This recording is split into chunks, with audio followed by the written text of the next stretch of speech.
Hey, I'm Pete the Duck, and this is the rock, paper, scissors map that I created for Halo 4. This is actually a recreation of the rock, paper, scissors map I made in Halo Reach. And at the time, it was the most complicated thing I had ever created in Forge. But there was some room for improvement, and so I wanted to take the opportunity to take advantage of some of the new features in Forge to make a Halo 4 version that was even better and address some of those shortcomings. So, Rock, Paper, Scissors is a classic game.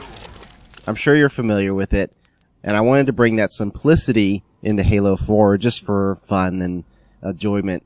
Now, as simple as Rock, Paper, Scissors is, this map itself is pretty complicated behind the scenes. You don't have to worry about what's going on.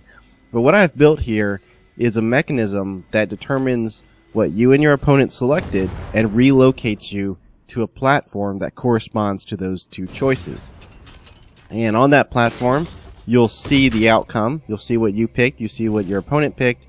And the victor can shoot and kill the loser, scoring a point and winning the round. That's the main problem that I had in my Halo Reach version. In the Halo Reach version, you couldn't really tell the result that well. Sometimes it was hard to tell what your opponent selected, and you were just kind of along for the ride. It was kind of like random guessing.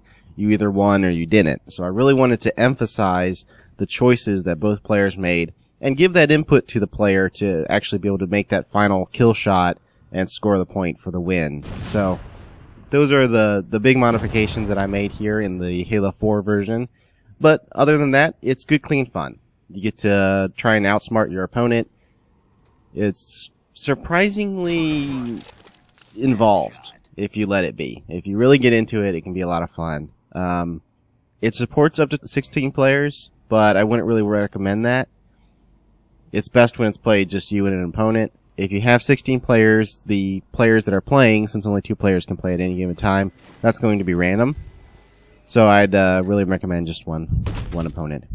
But I hope you guys enjoy playing on this map. It was fun to build, and I'm glad it's finished. It was one of the first things that I created in Halo 4, but it took me a long time to release it, because there's always small tweaks that you need to make building these kind of intense maps. So that's it for Rock, Paper, Scissors.